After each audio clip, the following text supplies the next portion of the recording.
Thank you for joining us today at the second Swiss Innovation FEST Vancouver. My name is Tamara Shtanova, and I'm the Science and Technology Officer at the Consulate General of Switzerland in Vancouver.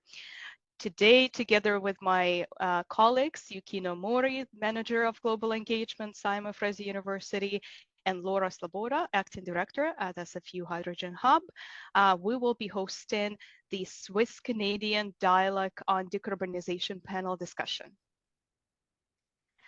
We're welcoming you today from the city of Vancouver, the province of British Columbia, Canada, and we respectfully acknowledge the unceded traditional territories of the Musqueam, Squamish, and Tsleil-Waututh nations on which the city of Vancouver is located. We have a busy schedule today. We will start with the welcome remarks, and then we'll continue with the short presentations by our esteemed speakers, who will share the highlights of the research that takes place at their institutions. Simon Fraser University, the University of Victoria, Swiss Federal Institute of Technology Lausanne, EPFL Lausanne, Federal Institute of Technology Zurich, ETH Zurich, and Paul Scherrer Institute. We will continue with the panel discussion, and then you will have about 10 minutes to ask questions in the chat. Today's session is being recorded, so if you prefer not to be on camera, we recommend keeping your camera off, and the link to the recording will be shared with everyone present today after the event is over at the official YouTube channel of the Swiss representations in Canada. And I would like to introduce our first speaker today, Thomas Schneider, the Consul General of Switzerland in Vancouver, who will say a few words of welcome. Thomas Schneider joined the Swiss Federal Department of Foreign Affairs in 1989, and then during his career with the Federal Department, he has held various diplomatic posts, including the one in his hometown of Bern, Switzerland, as well as the postings in Barcelona, Frankfurt, Paris, Manila, Shanghai, New York, Los Angeles, and San Francisco. And most recently, he served as the Consul General of Switzerland in Lagos, Nigeria.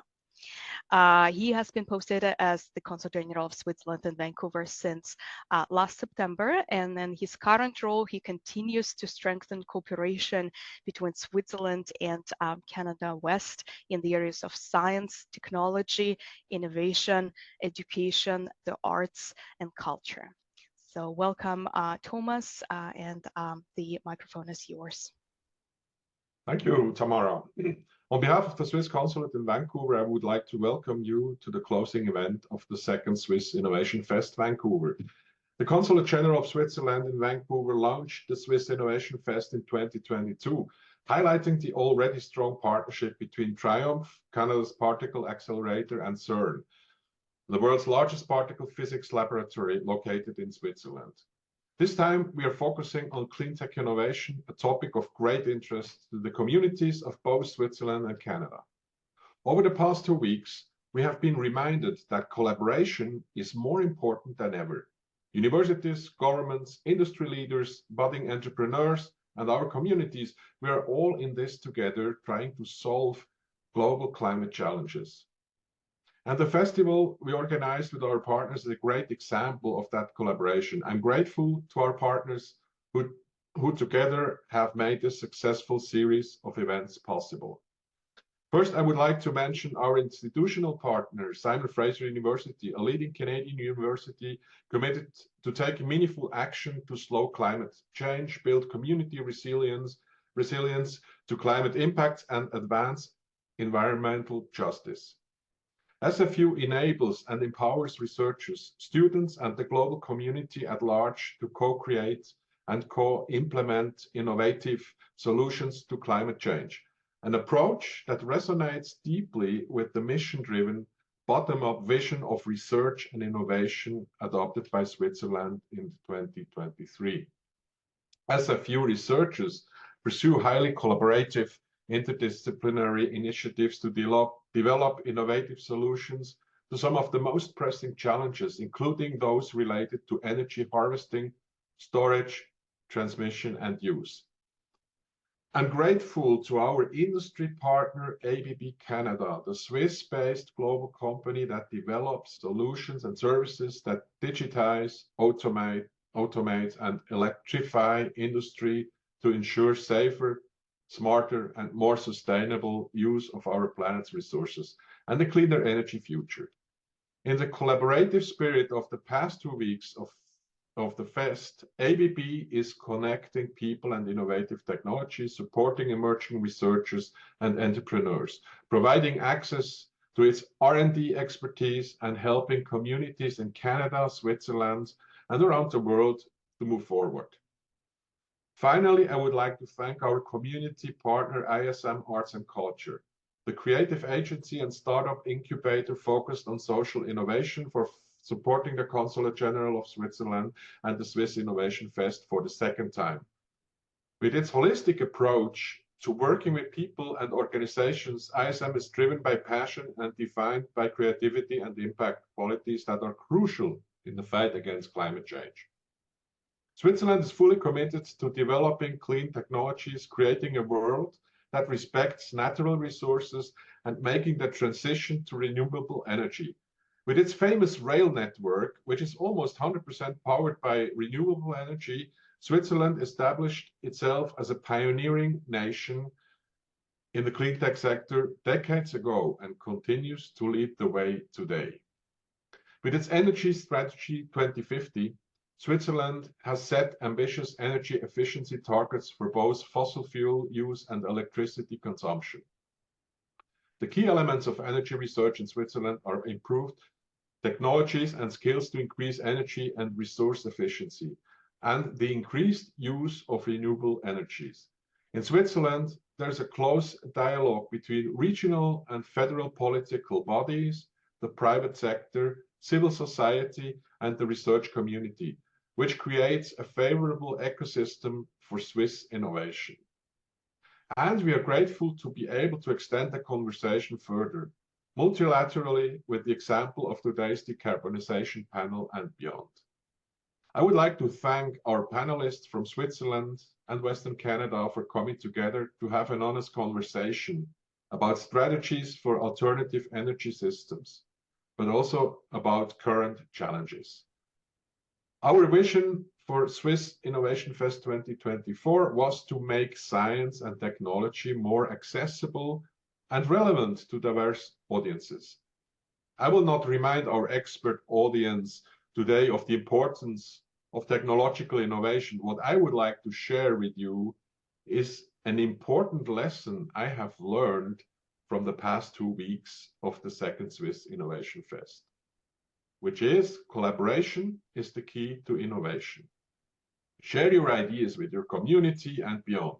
I encourage everyone here today to participate in today's Q&A session and explore opportunities for future collaboration. Thank you for your attention and enjoy today's event. Thank you very much, Mr. Schneider, and then I echo your words about collaborating is key, and then today's event is another example of how we can successfully collaborate to drive the science and technology forward. And I would like to now introduce our keynote speaker today, Ben Venter, ABB Canada. Ben Venter has been the Vice President of Energy Industries, ABB Canada, since 2019. And in his current role, he leads the local division of energy industries that includes oil, gas refining, chemicals, water and wastewater, and sustainable energy and power generation. He joined ABB in 2000 as a site manager and reliability consultant with the full service group. And then his current role, he has been the Vice President and the General Manager, Service Canada, before his current role. Ben is recognized as an expert in business and service strategies, energy transformation, plant performance improvement, implementation of reliability concepts, and business performance. Welcome, Ben, to our discussion today, and I'll pass the microphone to you for a few words of welcome. Thank you very much, Tamara. And maybe just to kick off, From ABB's perspective, we're honored to be part of this collaborative process, the Swiss Innovation FEST, specifically on Cleantech Edition. It's at the core of ABB to be part of cleaner energy, to finding solutions, working together, collaborating together with academia, etc., to find solutions. So with that, maybe to start off again, just to welcome everybody, esteemed academic professionals, distinguished guests, and thank you for making time to participate in a dialogue in such a topic of such great importance, decarbonization. In this journey towards net zero, the energy landscape is shifting quite fast, and our approach must adapt rapidly. But before we talk about some of the solutions that will be discussed, let's look at maybe a little bit of the reality of today. So when we talk about global energy consumption, and we look into the past couple of decades, we can see that there's been an accelerated increase in the demand with regards to energy. This has been linear at a very steep gradient, the increase, and it is not considered to be slowing down anytime soon. I mean, right now, we already passed the 15 gigaton equivalent oil type of energy need we've got. And with the growing population, with the growing demand in energy, this will accelerate and continue to grow. And in energy consumption by fuel type, we can see that looking into the future, we still expect that there's going to be a growing requirement with regards to all fuel types. That's also inclusive of fossil fuels. The question really on the table, and then some of the dialogue we will have today in the panel discussions, is about what technologies do we've got to decarbonize, to do more with less. So even that we've got a growing demand on energy, we can actually reduce our footprint. Specifically, let's zoom into Canada a little bit. Canada still relies heavily on the fossil fuel from a power generation base. If we look at this, coal is still 2.3%, oil is 32.9% levels, natural gas still 40.3%, nuclear 7.6%, and hydro and renewables only about 16.9%. So we can still see in Canada there's a long road to go.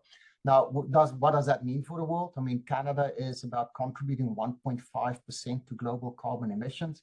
It might sound small, but it is actually quite significant in the bigger picture of all of the countries that need to contribute towards decarbonization. Specifically in the provinces in Canada, we can see that 4 of our 9 provinces, 4 of the 9 provinces do have hydro or renewable energy sources as the majority of their power generation needs. If you bring nuclear into the equation, that jumps up to 5 out of 9, still leaving us with 4 out of 9 provinces heavily relying on the fossil fuel type of principles for power generation. So it is definitely real for us in Canada. It's real from a global perspective. And then it just makes this reality so clear. I mean, demand of energy is only going to increase. We can see it in the industry. We can see in the demand that we get from energy requirements within the energy industries. And as we strive towards creating a net zero goals, I mean, we've got 2 challenges that we're going to meet. First of all is right now, there's a need for energy. We need to find efficiencies in how we can reduce our footprint, but also how can we safeguard the needs of the future as well. Real progress will take a balanced approach with a journey mindset.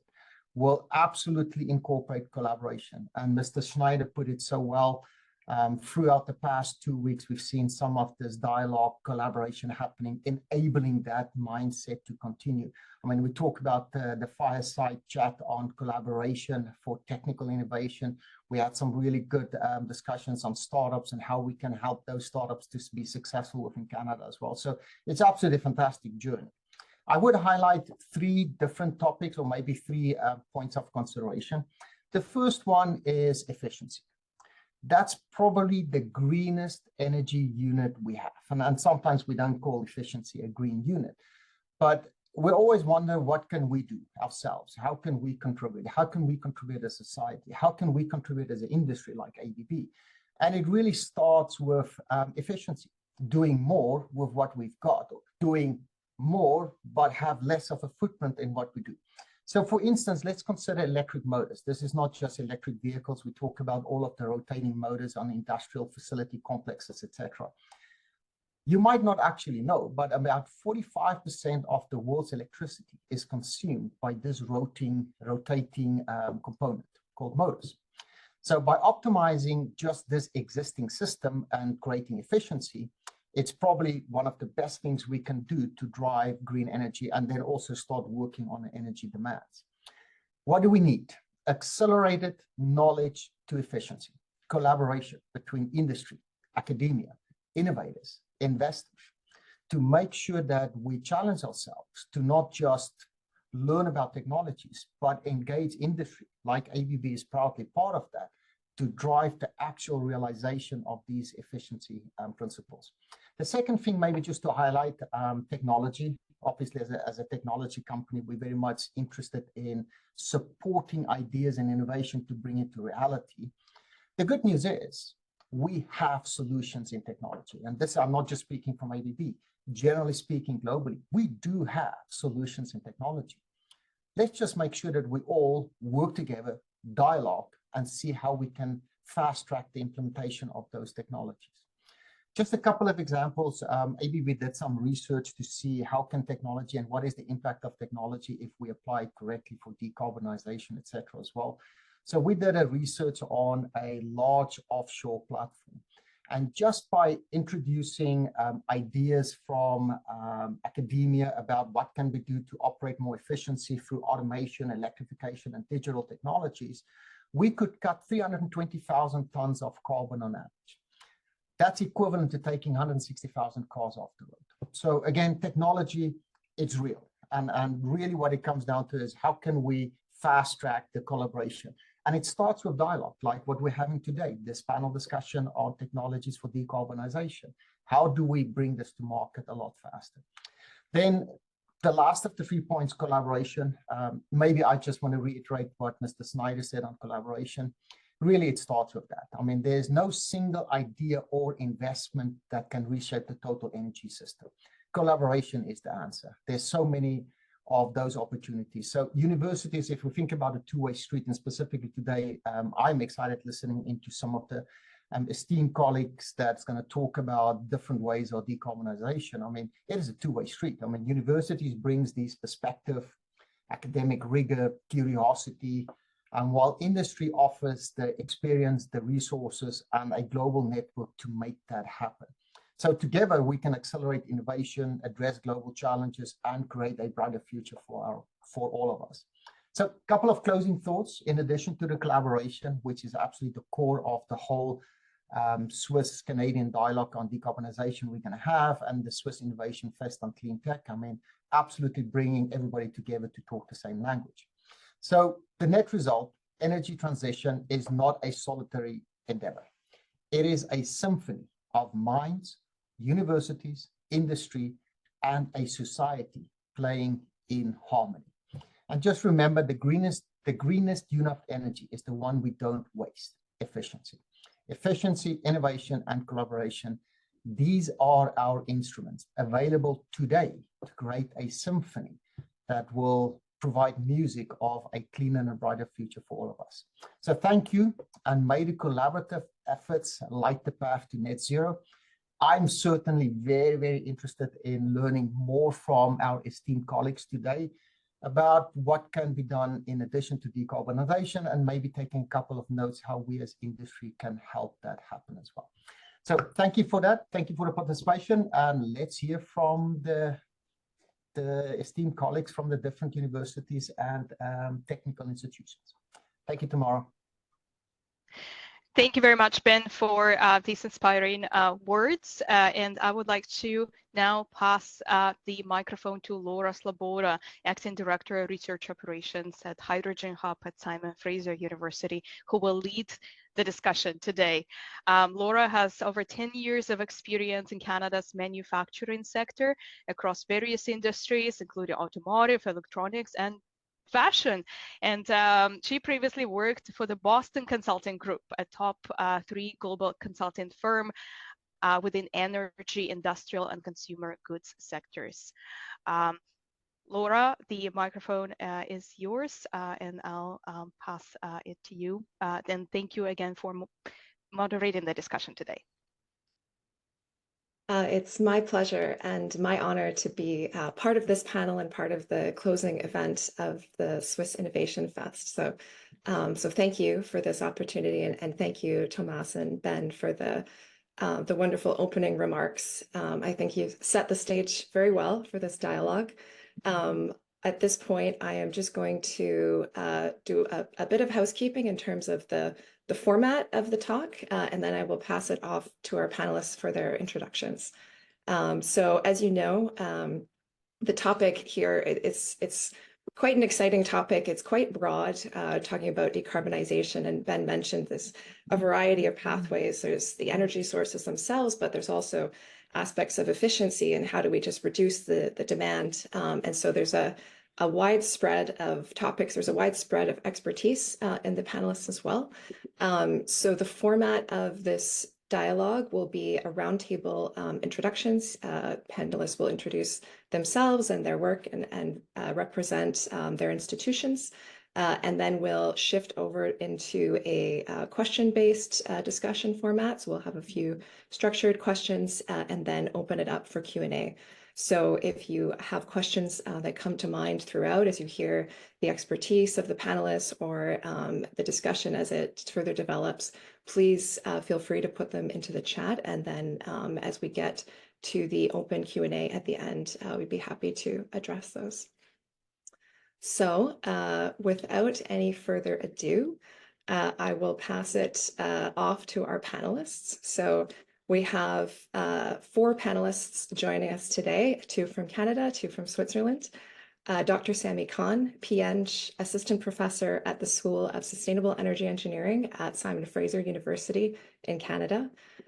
We also have Dr. Yasmin Kalisisi, Executive Director at the Energy Center, EPFL in Switzerland.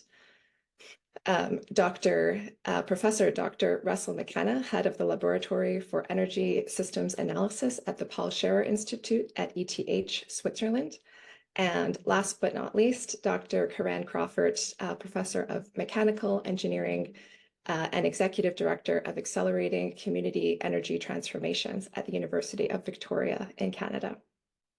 And with that, I would like to pass the mic to Sami to introduce his work and speak more about the work at Simon Fraser University. Thanks, Laura, and thanks for everyone who's gathered here for this fantastic event. I couldn't agree more. Collaborative events like these are needed for us as we explore pathways to net zero and addressing climate change. So as Laura mentioned, I am from the School of Sustainable Energy Engineering at Simon Fraser University. And the school is a very bold interdisciplinary program that seeks to provide transformative sustainable energy education right at the undergraduate level, combining the best of all traditional engineering disciplines like mechanical, chemical, electrical materials to truly address the need for clean technologies, but also at the graduate level with PhD and master's students. So we are based here at SFE Surrey, and we are respectfully acknowledging that we work and live on the unceded traditional territories of the Semiahmoo, Katzie, Kwikwetlam, Kwantlen, Kikite, Tsawwassen, Tsleil-Waututh, Squamish, and Musqueam First Nations. So I am a research faculty, so my research interests are in materials for clean energy systems. And to elaborate further, if you see this visual here, truly we need a mix of many clean technologies going forward to address the energy crisis and climate change. So on one hand, you have photovoltaic devices that continue to impress us with enhancements in efficiency and longevity. On the other hand, you also have growing geothermal, tidal energy, wind energy, and all of these truly a mix here is needed. So my research group, what we try to understand is what are the challenges that face these systems, and specifically what are the challenges in terms of performance and longevity, and how can we address these challenges using materials. So what we realize is that many of these challenges, and as a previous speaker, Ben also alluded to, there's challenges with efficiency. So how can you get more energy conversion, reduce any resistances to this conversion process? So what we find is many of these challenges happen at interfaces, which are boundaries between two or more materials. And as an example, with solar panels, no matter again how good your solar panel is with its materials, if there's dust or ice or snow that sticks on the surface, then it inhibits how much solar or solar radiation can get to it. So this is an interfacial challenge. It's happening at the interface between the glass and between the atmosphere or the environment it is exposed to. Similarly, wind energy systems, if the windmill, no matter how good the motor is, if there's ice and snow that starts to accumulate on the windmill, it can lead to a reduction in the performance there. And that is also happening at an interface. So this is where we want to study those interfaces and come up with a targeted material solution. And the reach here is ubiquitous in all sustainable energy systems. There can be enhancements here if we systematically study these interfacial interactions. So here are some examples of topics that we work on. So there's hydrogen energy systems. We're trying to understand what are the limiting factors for evolution of hydrogen from electrodes. CO2 capture and conversion as well. And I'll highlight, and this is again a shout out to all the amazing students who joined the group, who come from all expertise and interests, and who really are again driven by this need and the motivation to address climate change. So just to highlight my recently graduated student Oz's work, so we worked with a local company here in the BC area who's developing biomass combustors for remote environments. And they found that there's a challenge with the accumulation of soot, this dirty black compound that not only is this an eyesore, but it also reduces the efficiency of these systems.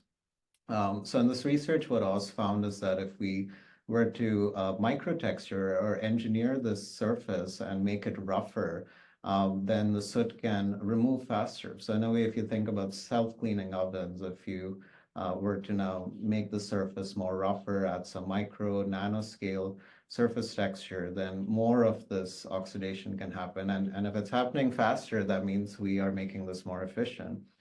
So just a couple of videos here to show. On the left here, when we're studying soot oxidation on a smooth surface, it takes about 11 minutes for the soot to be removed when heat is provided. But if that same surface is sandblasted, which means it's roughened, then you can see that the time it takes for soot to remove is slashed by more than half. And this is a sort of a one-time modification you can make to the surface, and then you have this tremendous impact in the longevity and sustainability. So again, shout out to Oz Oren, who just finished, who completed this work. So other areas that we're also interested in is carbon capture. So here we're also studying how to enhance the longevity and efficiency of these processes. And in the interest of time, I'll stop here, and these are the general themes that we're currently working on, and I hope to elaborate further when we have the panel discussion. Thank you. Fantastic. Thank you for the teaser on your work and on the Sustainable Energy Engineering School. And I'll just add on to that, as I'm also with Simon Fraser University, there's a lot of work on the VP research side to advance this type of work at this stage as well. So one of the strategic research initiatives of the university is around climate innovation, and particularly, and it will come into play later in the discussion as well, but when you think about the models of then connecting this work to industry and what are the ways to match these technologies, as Ben was alluding to, and to really create impact through the great research that's being done. A model that we're quite keen on is community-centered climate innovation model. So really, it's sort of an onion approach of taking the needs of a community and then wrapping the layers around that. And I think this model can lead to quite interesting interdisciplinary models of collaboration between industry, academia, and government. And our first flagship project under this new platform is the Hydrogen Hub at SFU, and that's where I've been involved for the past year and a half, roughly. And so this is going to be an exciting project that's launching next month. So there'll be a lot more information to come soon, but it really is representative of the spirit and the model of translating this work out into the world and trying to create impact for communities and connecting to feedback loops as well in industry. So very excited about that. I will next pass it to Karan to speak more about his work and the University of Victoria.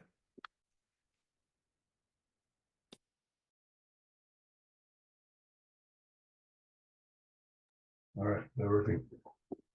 Okay. All right, thanks.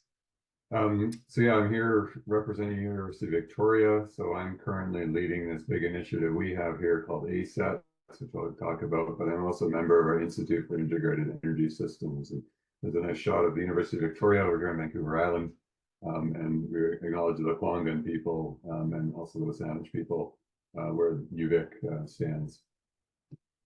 So from our side at UVic, and what we're trying to do within ICEVIC and ACET is think about communities as well. So this is our kind of so the engineerish look of communities, although we definitely have the people looking at the people side of the equation. So thinking about the residents and businesses in communities, their various governance structures, and then translating that into the kind of services they're wanting. So transportation, heating, industrial loads.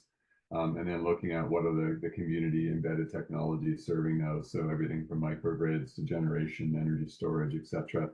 And then the blue boxes around the outside of that are all the pieces impacting on communities or influencing what they're able to do. So the electricity and fuels one is representing those kind of physical flows of energy. And then they come from various suppliers. And then you have provincial, federal governments, NGOs, as well as technology OEMs, all interfacing there. So what we're trying to do within this new initiative we have called Accelerating Community Energy Transformations is really bring together these different strategic research areas. So the first three that you see, SRA 1 to 3, are thinking about the technologies. So a suite of low carbon and renewable energy technologies. So we have some expertise in marine renewables, for example. Thinking about distributed system, hybrid microgrids, as well as thinking about the specific use cases of green hydrogen and other e-fuels as part of this. Then what we're trying to do is layer on top of that as well in SRA 4, the business and finance innovation. So how do you actually unlock capital to get these things actually built? So to that acceleration question of how do we really make these things happen? And then SRA 5 is the systems piece. So that's both the technical evaluation of energy systems from community scale up to international grids, that kind of thing, but also all of the other aspects. So worldviews, how do people think about their energy systems, place-based transitions. So looking at kind of that rural-urban divide, what that means, different policy interactions. And then we work with quite a few First Nations communities as well. So their unique kind of Indigenous aspects, history, governance, etc. And then SRA 6 is really thinking about working with these communities in ACET. How do we then scale that up to national and global impact? So the shot there on the left was our workshop in November. We had at every table an academic, a community member, a government person, industry person there, all working through a set of questions to help define really in detail what ACET's working on. I was going to highlight some of the other aspects, and basically ACET is an outgrowth of what ICEVIC has been doing, and ICEVIC is really founded on that kind of energy systems approach, and then generally people within ICEVIC coming from both engineering as well as policy, psychology, chemistry, the whole gamut of people across campus working on energy issues. This ACET was kind of an outgrowth of what we've tried to do in bringing together those different pieces. So this is something that Brad Buchan, you can see him there, that boy, and I work on through our piece of ICEVIC called Primed. That's really looking at wind, wave, offshore wind technologies and how we can deploy those here on the BC coast in concert with communities. So we do everything from resource monitoring, resource assessment, through to looking at how those different generation assets can complement existing generation and play with different storage technologies. We have another project in ICEVIC with Ralph Evans here in the front. They're called the Rebuild Initiative, and this is really looking at how do you help planners understand their different energy retrofit options. So we've got a lot of building stock out there. We're not going to knock it all down and start again. So basically thinking about decision support frameworks supported by analysis and some machine learning algorithms and visualization but really to help both individual building owners, but also politicians and municipalities, et cetera, kind of plan for that increase in efficiency that was referred to earlier. So we also have some work in electrochemical systems on the experimental as well as modeling side. So we have a battery cell testing facility here at UVic. There's some environmental chambers there in our cycler. And we're really looking at how the understanding degradation basically under different use cases, be that electric vehicles, but a lot of it around microgrids. And if you're cycling these to follow different renewable energy or different load patterns, how does that work? Looking to build up digital twins of those systems. So really doing kind of health monitoring, preventative maintenance, that kind of thing. And then some other work looking at kind of various types of storage, from batteries to flow batteries to regenerative hydrogen systems, basically trying to look at long-term energy storage to get towards more higher penetrations of renewables there. And we also, on the hydrogen space, have a new professor kind of on the NEA development aspect of electrolyzers. Dr. Zuman Dong, quite a lot of activity in electrified and hybrid transportation. So vehicles, but also more recently, quite a lot of emphasis on heavy duty vehicles. So mining trucks through to large scale marine vessels. So we have a dynamometer test facility here, as well as lots of modeling work going on to support that.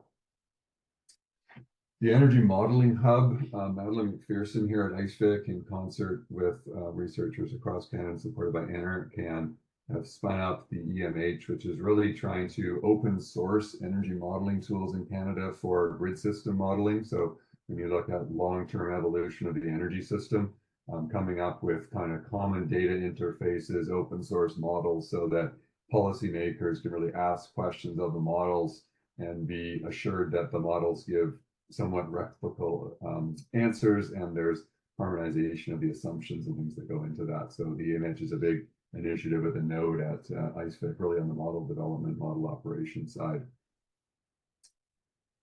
And then we also have some work on the coupled clean electricity and gas systems. So Andrew Rowe working with Fortis and trying to understand kind of what does that system look like going forward, and thinking about natural gas grid as a hydrogen carrier as well, or energy carrier. And what are the crossovers between the electricity supply grid and the natural gas grid? And then trying to, again, wrap this back to, okay, what does that mean at community level, and also scale up to provincial and national planning. The business aspect I mentioned earlier, so that's led by Basma Merjavi out of our business school. And that's really impact investing is her larger focus, but then in the energy realm, this is how do you do green bonds? How do you do ESG, these kind of things? How do you really get the investment through technology development and deployment in new and novel ways? And then the final one I was going to highlight is some work that we also have ongoing as part of the solid carbon project, but an outgrowth of that around carbon dioxide removal and also power to X. So we've been looking at offshore basalt off of Vancouver Island here as a repository for removed carbon dioxide. And then within ICEFIC, really looking at the energy systems part of that. So how do we power large scale carbon dioxide removal, either from the atmosphere or from the ocean? So we've been looking at various system configurations, a lot of floating offshore wind, plus those electrochemical conversion technologies. How do we coordinate the control of those things? How do we marinize them? How do we understand the operations and what it could do? So both for CDR as well as power to X. So we've looked at like methanol production, ammonia production, that kind of thing, to support marine vessels.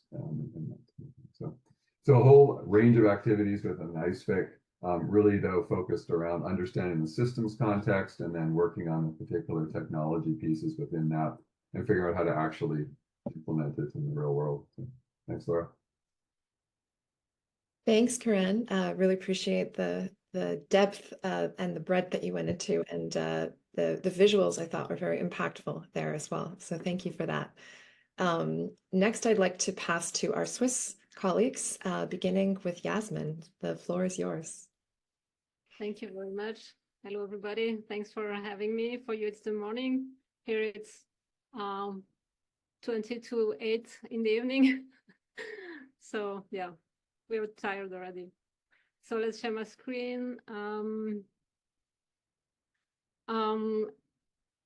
Here are a few figures just for you to situate EPFL. So we are not such a big institution. We have a bit less than 30,000 students, a bit less than 370 professors, more than 400 laboratories.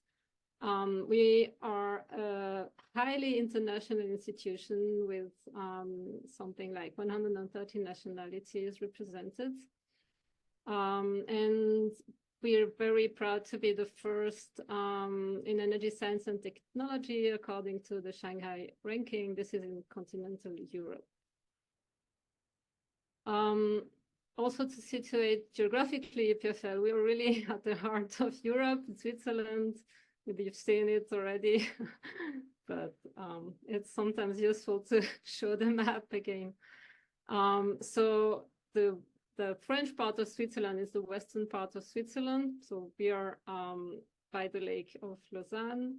We have 5 campuses. The main campus is in Lausanne, which is at the center of this map. And then we have 4 other campuses in Neuchâtel, Fribourg, Sion, and Geneva, all dedicated to other fields of research. And we have 1 campus dedicated to energy in Sion, Energy Police. I couldn't resist to show you this. This is the main campus in Lausanne, so it's a beautiful location by the Lake Geneva, probably not as beautiful as Vancouver in Canada, but still it's nice.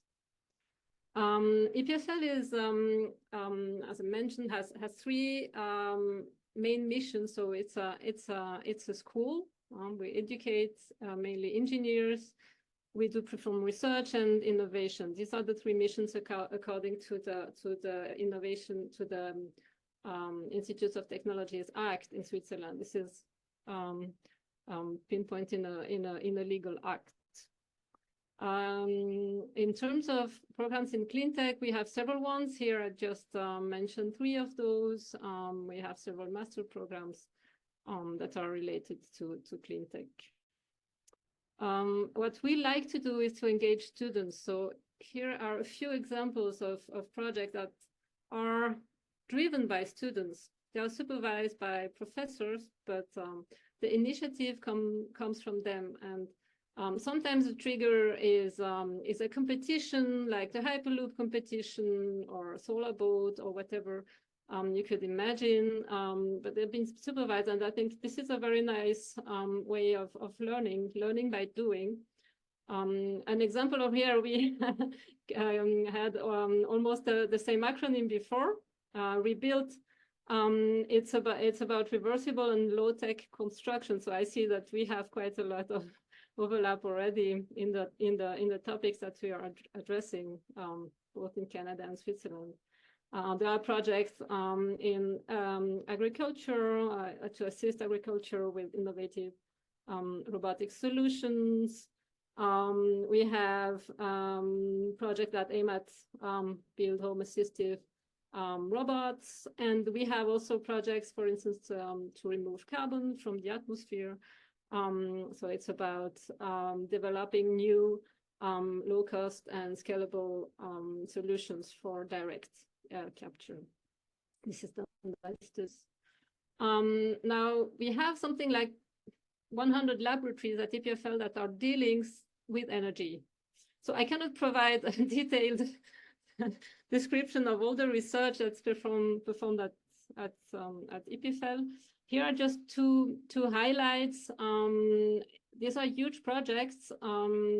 The left one is about optimizing the CO2 or reducing the CO2 footprint of data centers by optimizing the computation time with respect to the carbon content of electricity, for instance, and connecting it also, of course, to the system, the renewable energy inputs on the same building, and also the connection with the district network. So we use, of course, the heat from the data center to heat the building.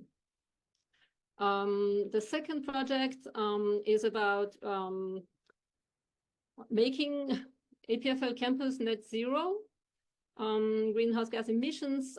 This is a target for all Swiss federal units, indeed, by 2040. So that's nothing very original, but we have to do it anyhow.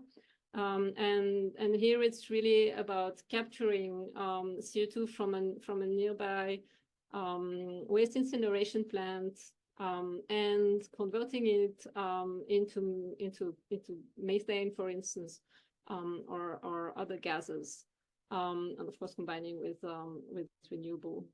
So it's a demonstration plant, and it's really supposed to be built.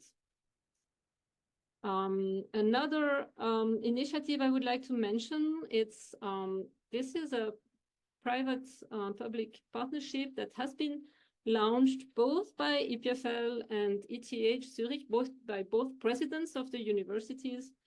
And it's about building a coalition for green energy and storage in Switzerland. And it's not so much about research. It's just about bringing the intelligence, I'll say, and not to be arrogant, but to try to build the ecosystem to develop significant demonstrators for the Swiss energy system. One of the challenges to address is the seasonal energy gap we have in Switzerland in the winter. We are missing something like 7 terawatt hours of electricity in the winter, and like many other places, we have too much electricity in the summer. So, and one idea is to store this electricity seasonally, and this is, of course, can be done with hydroelectric plants, but the expansion plans in Switzerland are not. There is not so much possibility in Switzerland to expand hydropower. So another option is, of course, to store energy into molecules, which ones still open: H2, CH4, methanol, and even synthetic air fuels. So we are now putting this coalition together. We have companies, we have philanthropists, we have funding institutions all together. And the Swiss Federal Institutes of Technology are bringing those people together and trying to identify the best projects in Switzerland. Finally, just maybe to close with that, to recall EPFL achievements. EPFL was the school, I don't know if you've heard about the Solar Impulse Challenge, which was about going around the Earth with a solar airplane, only with the solar, the power of the sun. So we were one of the technology partners behind this challenge. We were also one of the technology partners behind Alinghi, which won the America's Cup in 2003 and 2007. So I think this is quite an achievement for a country without any access to an ocean. Then we are now in the process, some of our startups is building a real demonstrator for Hyperloop. It's in Colorado, in Pueblo. So it will be, one of the very first demonstration with real scales of a Hyperloop concept. And then since I had to add a picture, which had nothing to do with energy because it had to be 4 of them, I think it's also quite amazing to see that with science, with research, you're able to bring disabled people back on their feet. So with this, I'd like to close this presentation. Thank you very much for listening. Thank you, Yasmin. It's very inspiring, and it's a great overview of the work. And I think actually the Lausanne campus is quite comparable to the campuses here in BC. So it's fantastic to see all of that. And finally, I'm pleased to pass the mic to Russell to speak more about his work and PSI.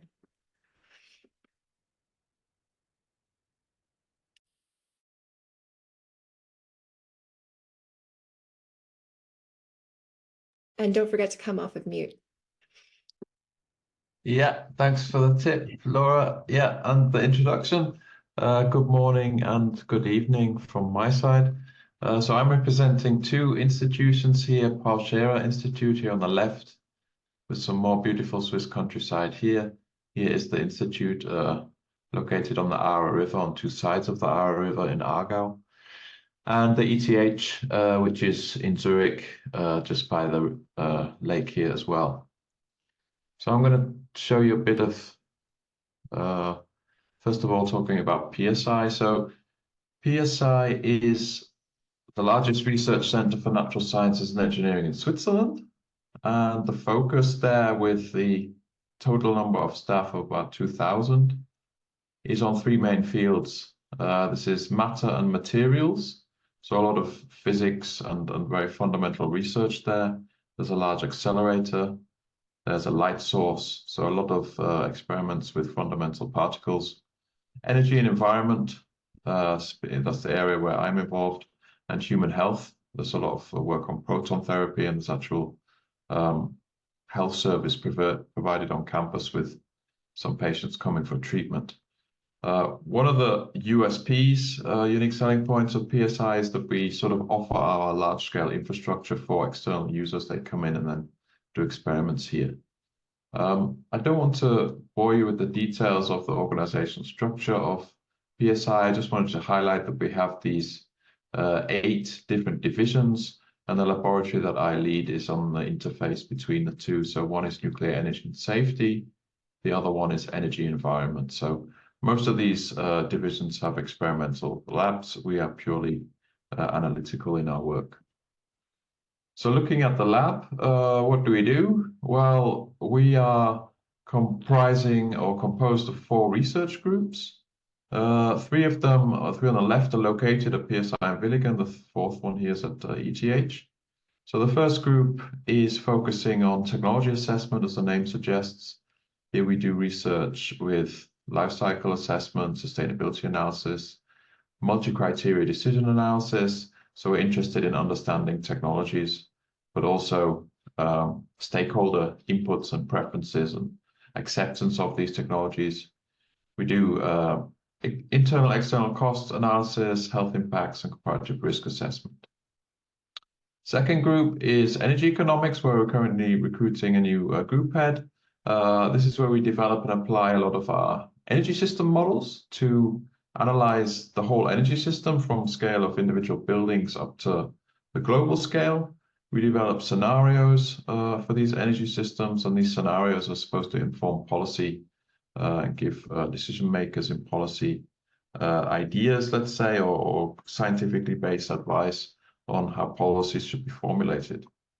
Third group is risk and human reliability, where we focus on reliability analysis and probabilistic safety assessment, different methods of trying to understand how humans basically interact with engineering systems, in particular nuclear power stations.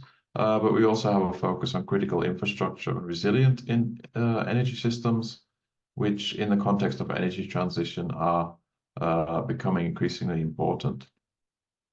The 4th group is my chair at ETH, where we focus more on decentralized energy systems. We're interested in energy demand, so how do the characteristics of different households, different groups influence their demand in time and space.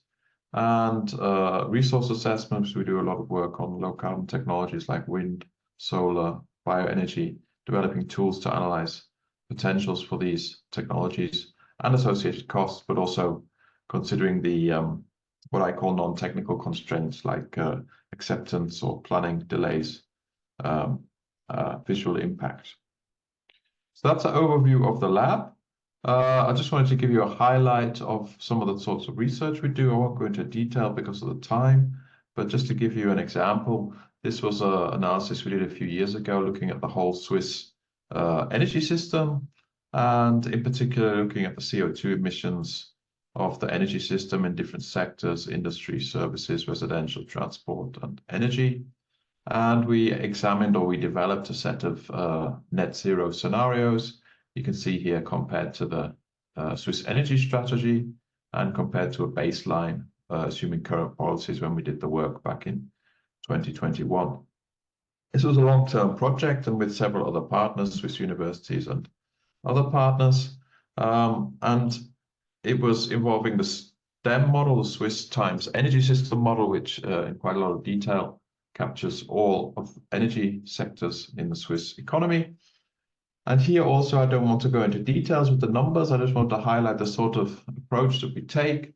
And with these 6 different scenarios here, we were able to analyze the cost implications for individuals. So on a per capita basis for the energy transition to meet net zero, we were able to demonstrate, for example, that in scenarios where we have limited renewable resources or reduced import dependencies, because we set that as a priority, we have significantly higher costs per capita than in other scenarios where we have, for example, cost optimal strategies or accelerated innovation.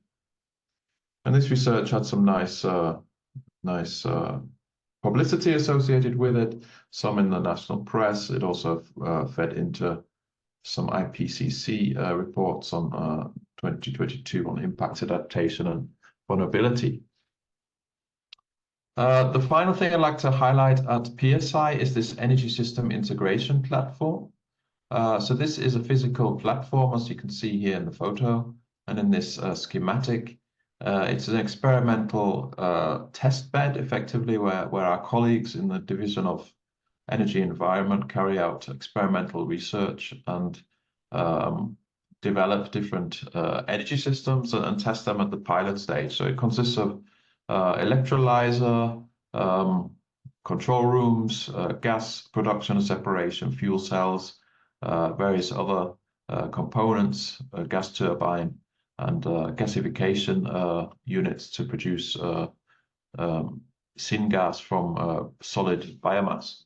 And the idea is that we partner with industry to test technology in quite small size.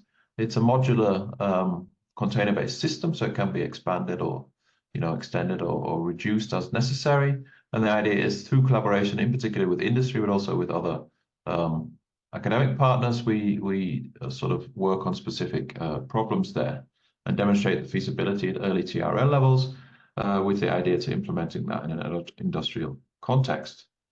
And just to highlight one example here, we're working currently with Metafuels on developing a synthetic sustainable aviation fuel from renewable resources. So we take biomass, we take the waste, biogenic waste, we combine that with DAC, direct air capture, and on the other hand, we've got renewable electricity, combine that with water, and we have a, let's say, secret recipe, which is currently being researched to make these synthetic aviation fuels. Just as one example. And briefly, I'd just like to show you ETH Zurich. I won't go through all of these numbers. Yasmin already mentioned a few of the characteristics. So yes, the other technical university in Switzerland, significantly larger than EPFL. So it's got about 25,000 students, of which 4,500 PhD students, 570 professors, give or take, at all levels. Lots of prize winners. I don't want to bore you with the details, but performs pretty consistently very well in the rankings. And a big focus in ETH is on these spin-offs or startups. I'll come back to that shortly. Lots of patents, lots of inventions, and also lots of funding. In total, I think the staff at ETH are about 10,500 full-time equivalents, so it's quite a big university. And on the teaching side, we also have quite a few programs in engineering and other areas focusing on energy. But I especially like to highlight the interdisciplinary masters that we have. For example, a master on energy science and technology, which really cuts across multiple departments or divisions. We've got a master on integrated building systems, which really also is interdisciplinary. And we have a master on nuclear engineering, which we actually offer in collaboration with EPFL. And some of the teaching is actually also at PSI. So I mentioned the startups or spin-offs. I don't want to focus on the numbers here, just the general trend, which is quite impressive. So there are lots of ETH spin-offs every year, and many of those are founded by these, or in the context of what they call pioneer fellows. So basically, they're given some funding by ETH to get started, some seed money.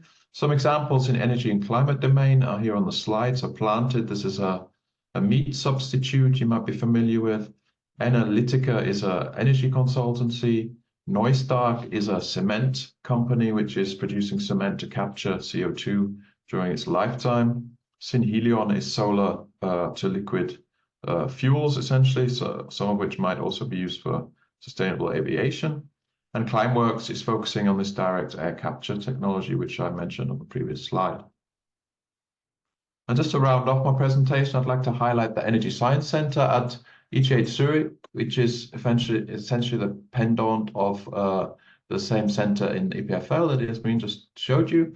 And this center brings together many, if not all, of the groups around ETH doing research on energy, as well as doing their own research on net zero energy systems, similar to what I showed you previously.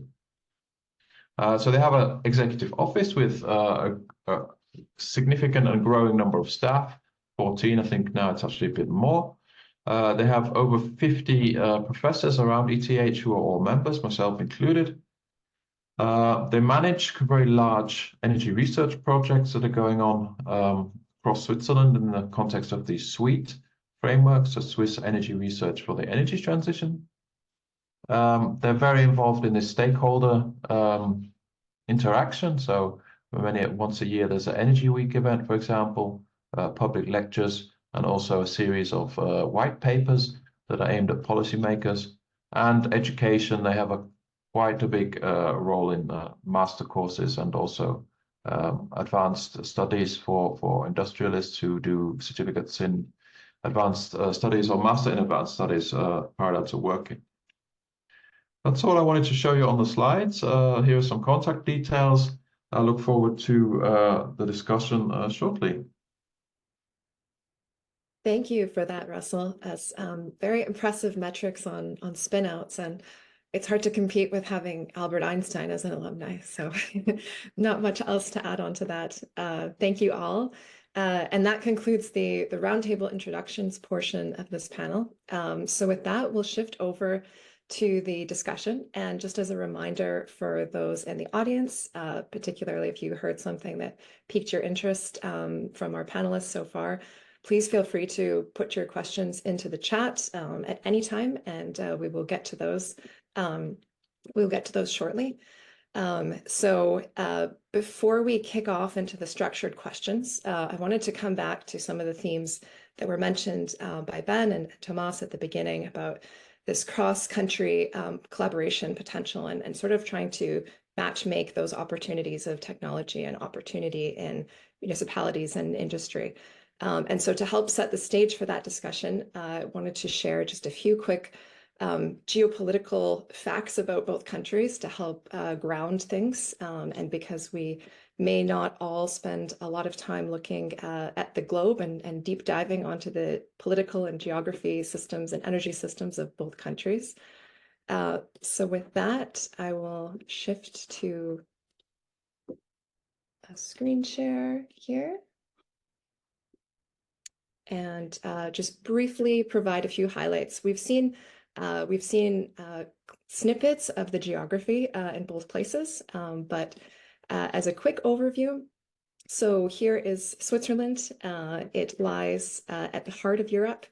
Its land area is approximately 41,000 kilometers, so it is one of the smaller countries in Europe, and it's divided into three distinct regions, including the Alps.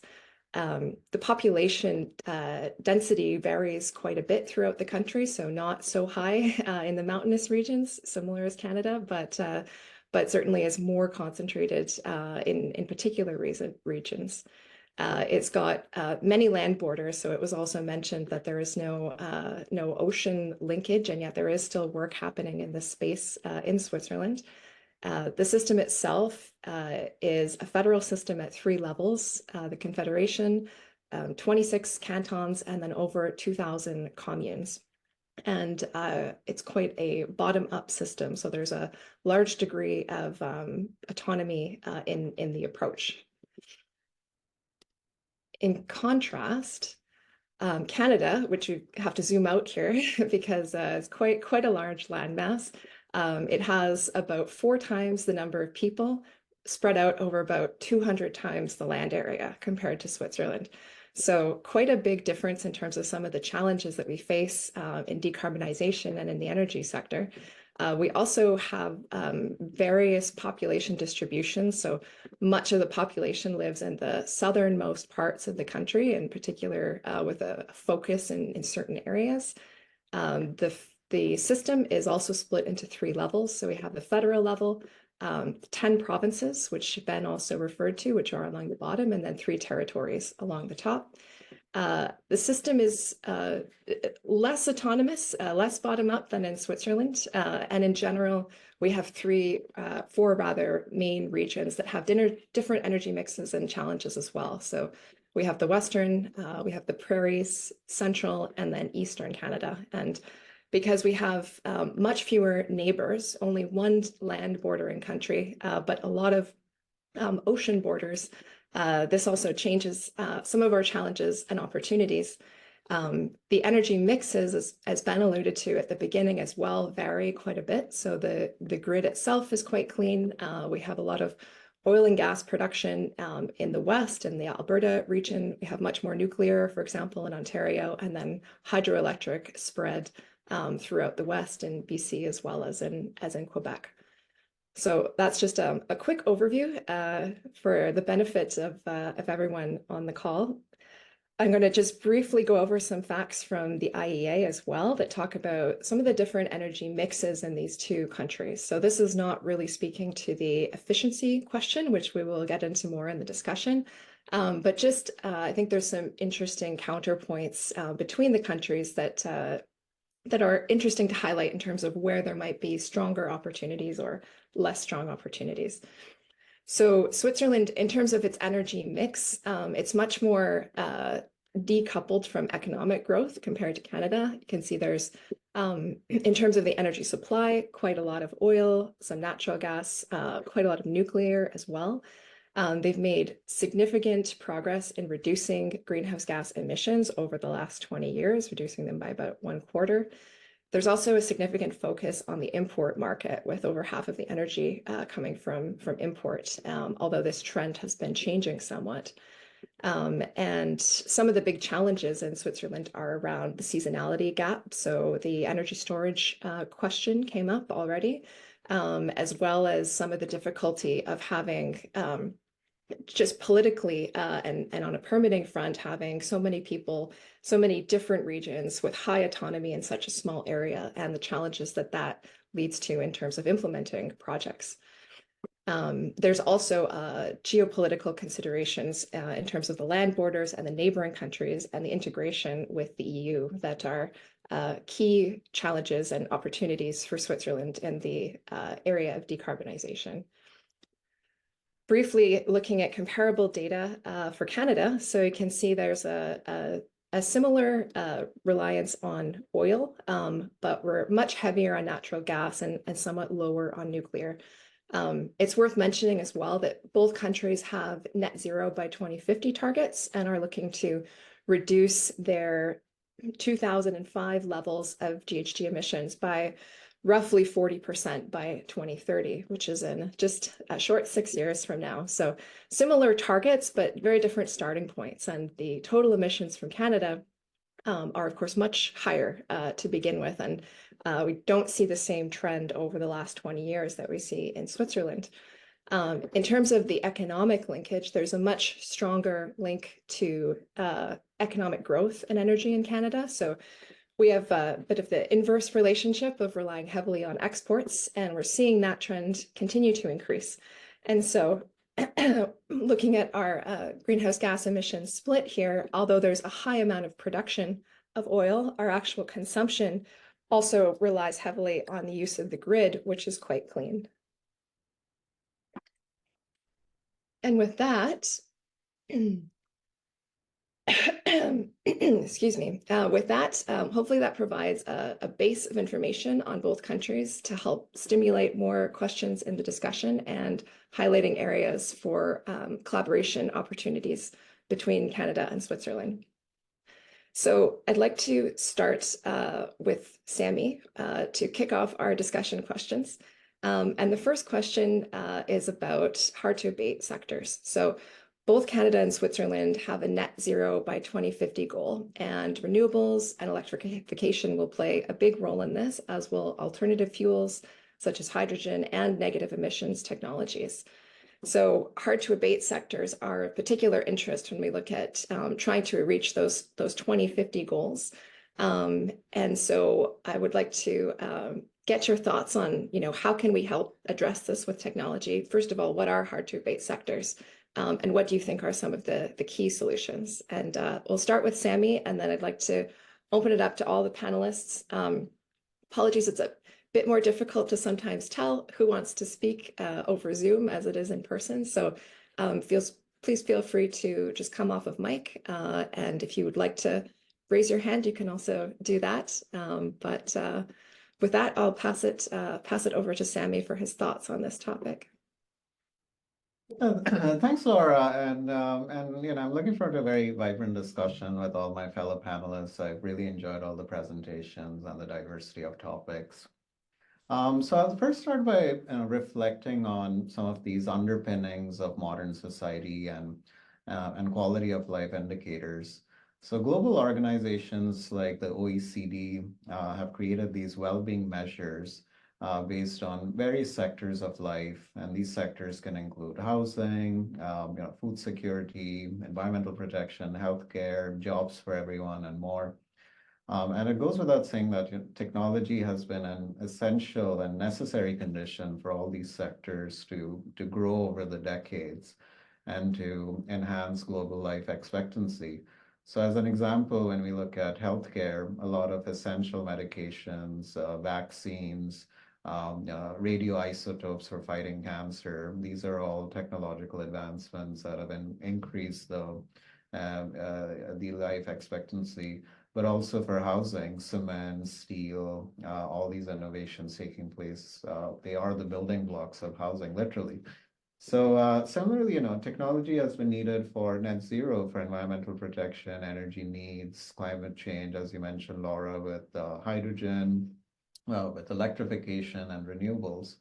So it is important to realize that this transition to net zero purely by these alternative energy means, it has a risk of creating asymmetry in the advancement and maintenance of these prevailing technologies that are underpinning to the society. So in other words, if we were to, it would be ideal, if we were to ubiquitously and uniformly apply transformative clean technology innovation to all these essential sectors of life like housing and healthcare. But this is difficult because many of these sectors are also these so-called hard to abate or hard to decarbonize sectors. And an example I often give is with medicine. So vast majority of the medicines that are essential, these are manufactured from petrochemicals, which are these small organic molecules that are the building blocks to make these medicines. And these exclusively come from fossil fuels. So in other words, at present, there's simply no raw material replacements we have at the moment, again, at scale that is needed for society to replace these molecules. And similarly, when it comes to housing, society consumes about 4 billion tons of cement and 1 billion tons of steel for making houses. And so far, we have not been able to find a replacement for fossil fuels to manufacture these essential materials. And again, I'm stressing especially at the scale that is needed to continue the quality of life in society the way we see it. So recognizing this sort of dichotomy between transformative net zero technologies and hard to decarbonize sectors, what can all of us do as innovators, as change makers, as those who are worried about climate change? So I would argue that first there's a need for this awareness of the asymmetry, and secondly also to give the time and space needed for sort of parallel synchronized innovation, if you may, between these transformative technologies and also the technologies that help us maintain the underpinnings of modern society, which are also hard to decarbonize. So on this latter point, the example you gave of negative emissions or carbon capture, like the other panelists have mentioned, Carbon capture technology is a way to sequester and to capture and put away these emissions that are produced from technologies and safely store them away. So recently, we've been working with the city of Burnaby to study how carbon capture can be brought in urban environments. And here, the approach we're following is, as hydrogen energy, as these other clean energy systems can come in and transform buildings, there's also a case for retrofitting existing buildings that are hard to change to these clean energy systems right away. So in parallel, if carbon capture comes in, it gives also time to safely and meaningfully give this full assessment of clean energy. And then again, back to the point of the awareness of the asymmetry.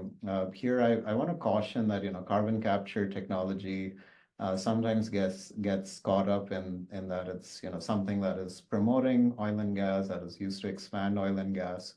But as I mentioned, there is a need for targeted carbon capture, especially with hard to decarbonize sectors. So we need this sort of parallel synchronized innovation in conjunction with other forms of clean energy technology. So that's also where I caution against arbitrarily looking at a lot of these net zero emission technologies as direct competition with each other, when in fact, we need a unified allyship to address these net zero challenges. And that's where, I'll just end by saying that, carbon capture, net zero emissions are necessary. There's a need for awareness of these hard to decarbonize sectors and sort of a unified approach rather than competition between the technologies.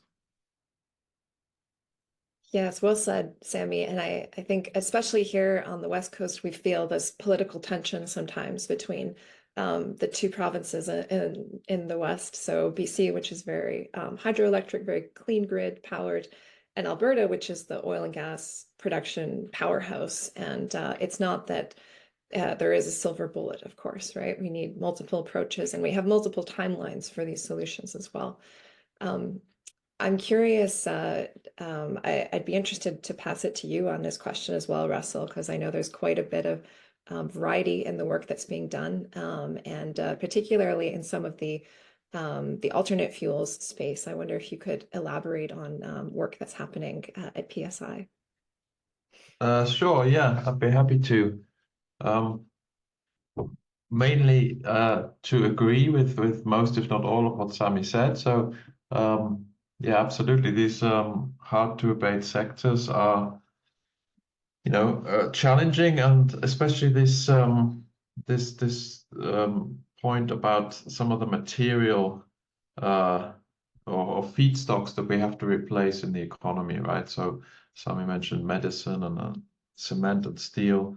There's a lot of throughout the chemical sector, mainly based on fossil fuels, and we need to get away from those and find alternatives, as well as the, let's say, energy uses that we need to power the economy. So yeah, it's a massive challenge, and we need to look at alternatives everywhere. There is no silver bullet for any of these.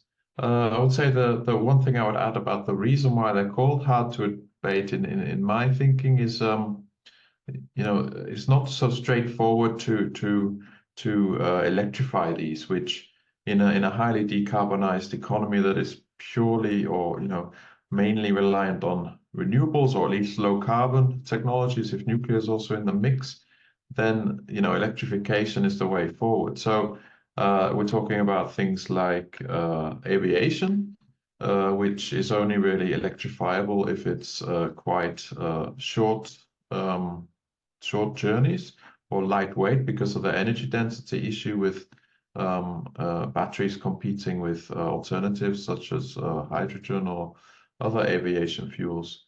And other examples are obviously industry that are manufacturing these cement and sort of other products at very high temperatures, where that can also be challenging.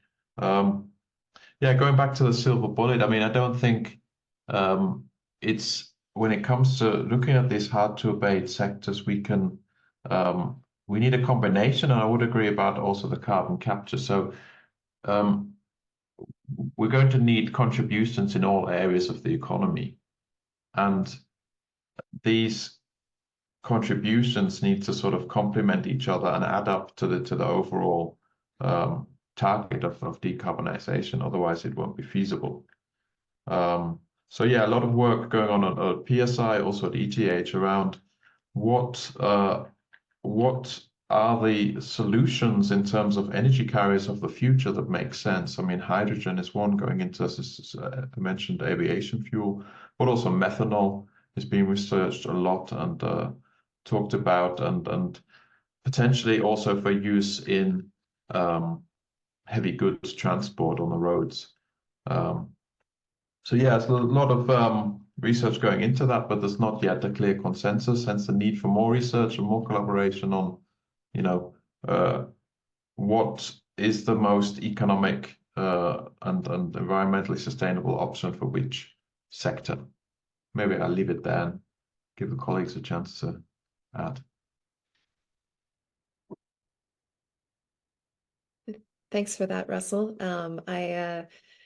Yeah, I agree. It's by sector is an interesting approach. So we've talked a bit about the transportation, the heavy duty transportation piece, which is of course part of this hard to abate sector, and buildings and infrastructure as well.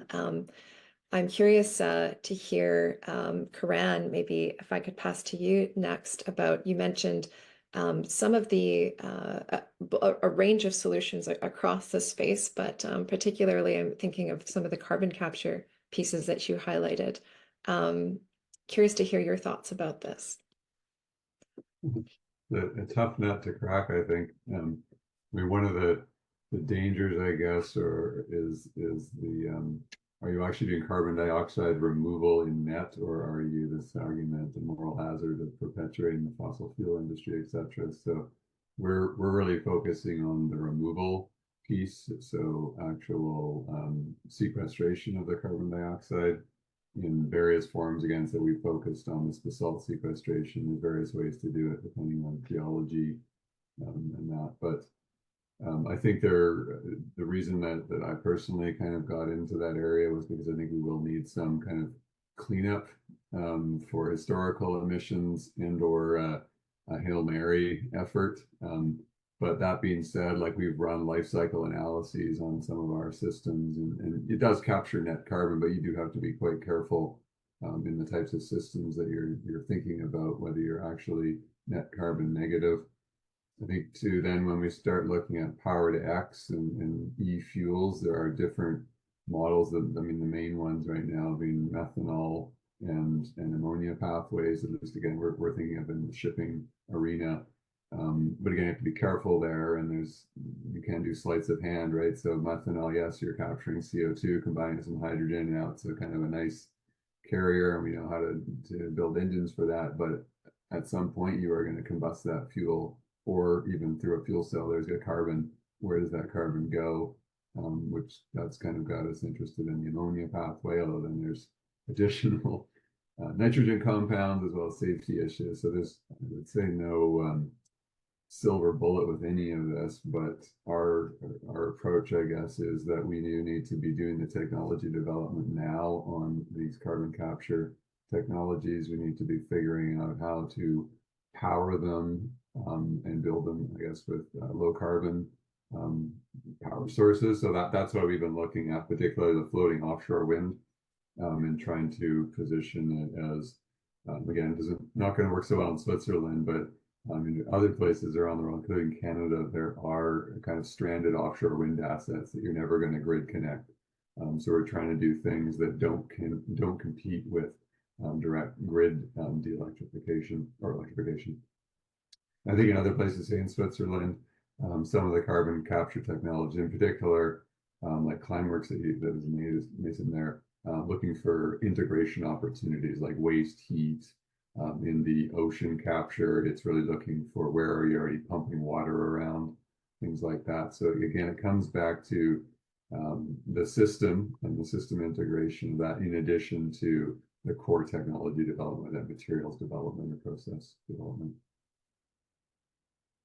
Fantastic. I'm looking at the clock and seeing that we're getting very close to time, which is rather unfortunate, and it seems to have gone very quickly. So I'm going to combine a few of the questions and some questions from the chat as well, and shift a little bit more to deploying these technologies and getting them into the world, and seeking where we can find opportunities within that. So there's and I'd like to start with Yasmin for this question. So as we think about mobilizing this research and bridging, we've talked about our current state is not a blank slate, right? And we have to bridge from where we are now, and how do we get there?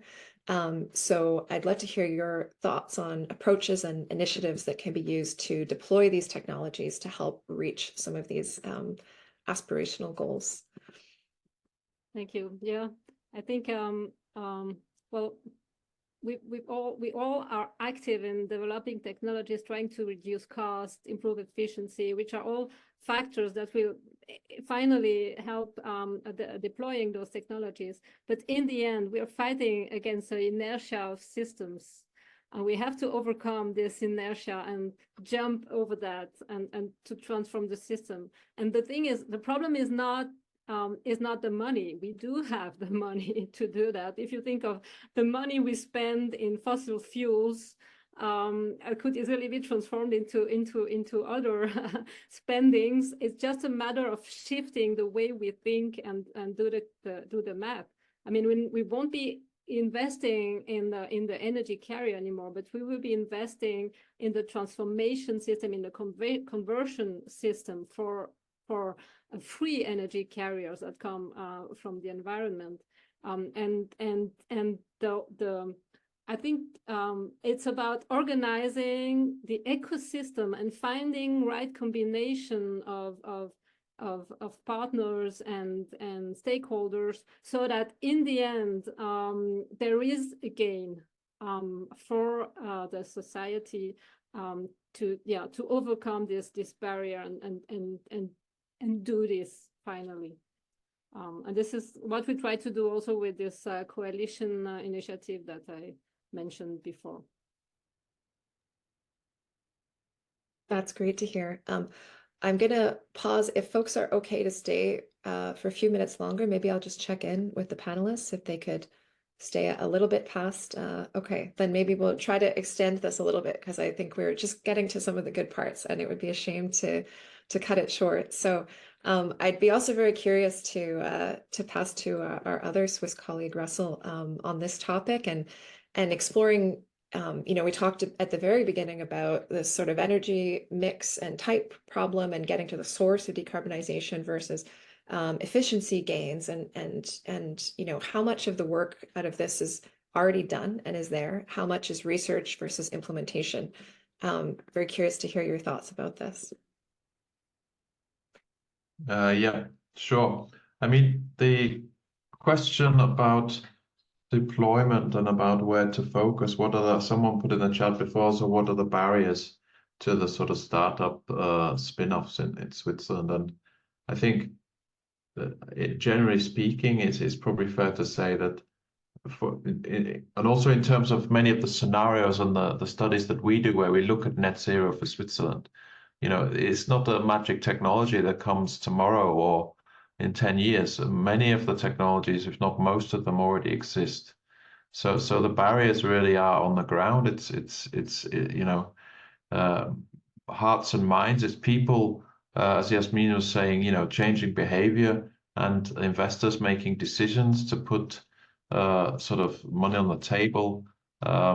And then these investors is not just industry, it's also, private households in heat pumps, in electric vehicles, etc., etc.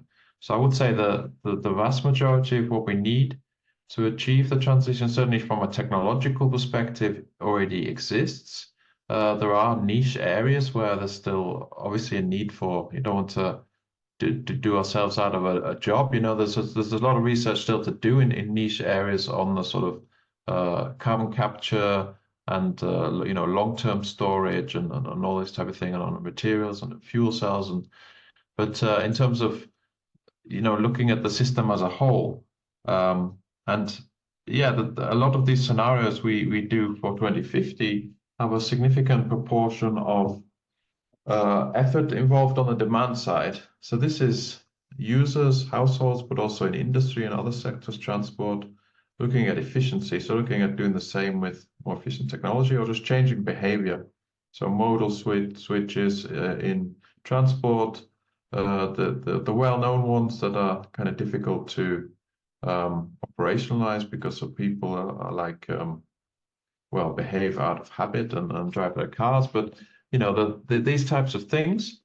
And yeah, I said it before, but to emphasize it again, what the scenarios also emphasize is that we need a little bit of everything. And you know, in combination, there's no one measure or technology that's going to solve our problems. And this means if we do rule one or more technology or measure out of the picture because for whatever reason we say this, we don't tolerate this, then it's even more challenging to achieve because of the extra work the others have to do. To name an example, I mean, the acceptance for public acceptance for renewables in Switzerland is quite low, let's say. There's a lot of resistance, especially to wind, but also to solar. Not so much the rooftop, but more these ground-based systems, which are going to be needed on quite a large scale to achieve net zero, and the projects, for example, in the Alps to achieve these. And you might say, understandably to a certain extent, but you know, that's one of the main challenges we're going to have to overcome. So it's more in people, in organizations, in understanding what the implications are of our lifestyles and how to achieve changes there. I'm curious, what do you think is the root cause of the resistance around renewables in Switzerland? Is it cost, or is it these behaviors, as you say? No, I really don't think it's a cost. I don't know if it goes back to me, but yeah, I think it's more of it's an identity. It's someone mentioned it in the slides before. It's about place attachment. I think it was Karen. You know, it's about communities. It's about this is our beautiful landscape. This is our home, and don't change the landscape. Don't invade our territory, let's say. Although, you know, my response to that would be, but what about the electricity pylons that go through the landscape? Is that not or the train line or whatever? But yeah. Fascinating. Yasmin, looks like you're going to add on to that.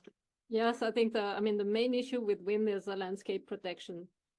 People just don't want to spoil the mountains with the wind turbines.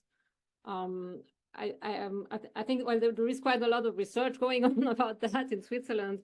One of the answers to that is to involve the communities really from the beginning of the project, because it's true that sometimes you just have companies proposing projects. I mean, they come from somewhere else, and I mean, it looks like the local communities are not involved, which is not true indeed, but it looks like that.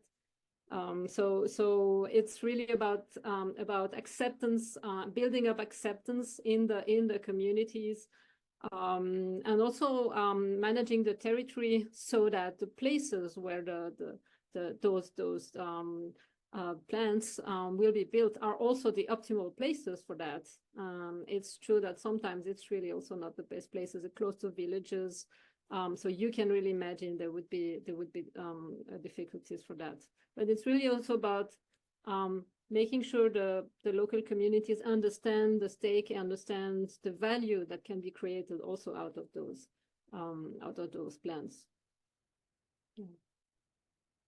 It's very interesting. I'd be curious as to finish things off. I know we need to wrap up here, but from the Canadian counterpoint side, Sammy and Karen, you both mentioned some of the community-centered projects, and so I'd be interested to hear if you think there's similar issues around this topic or different issues in terms of reaching our goals.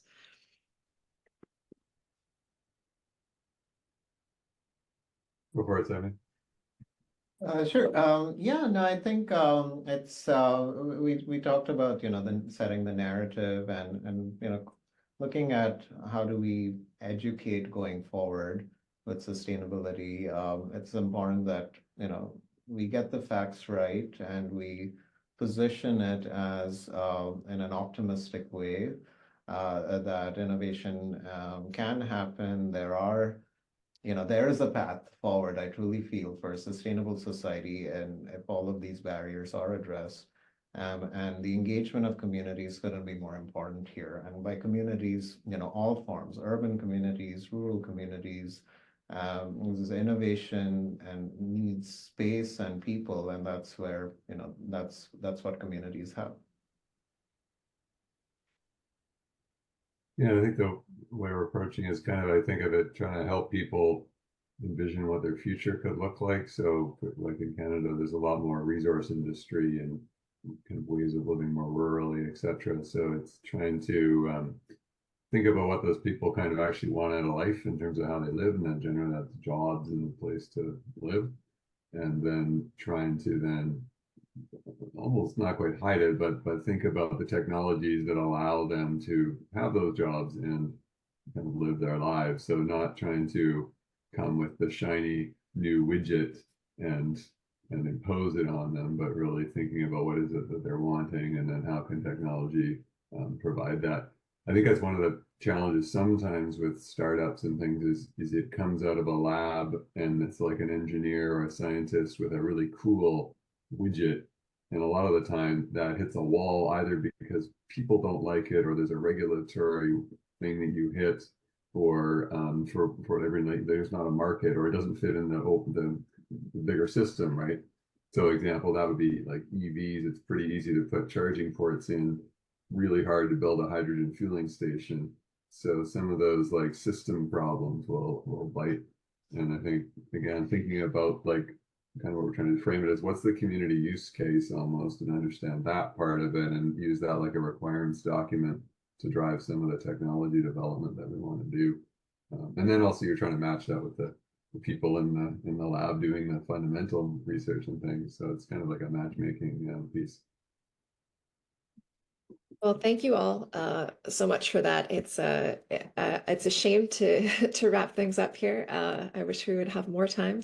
I will mention there's been a lot of great comments and questions coming through in the chat as well. So thank you to the audience for that. So I think to wrap up what's been very informative and interesting talk and overview of work in both Canada and Switzerland. There's so many opportunities. There's certainly some big differences between the countries and the needs, but a lot of our goals are similar, and there's some similar challenges as well, particularly in this area of deployment. And I think there's been a few great resources linked in the chat on some of that as well, and how to get more of that early integration of this almost a business mindset or community mindset earlier in some of the research, as well as connecting industry at later stages. So with that, thank you all once again, and I will pass the mic back to Tamara for final comments. Thank you very much, Laura, and thank you very much to our panelists for this thought-provoking discussion. And then thank you very much to our audience who stayed a little bit behind because the conversation was just too interesting to stop at a dot.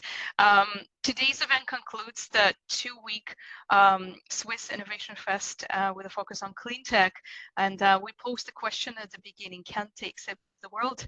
And I hope with today's dialogue, it has brought us a little bit closer to the sustainable future, and with the key to collaborating and working all together.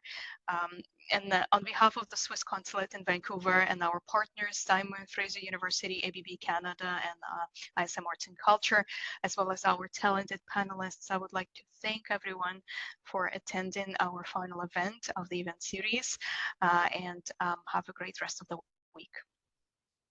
Thank you.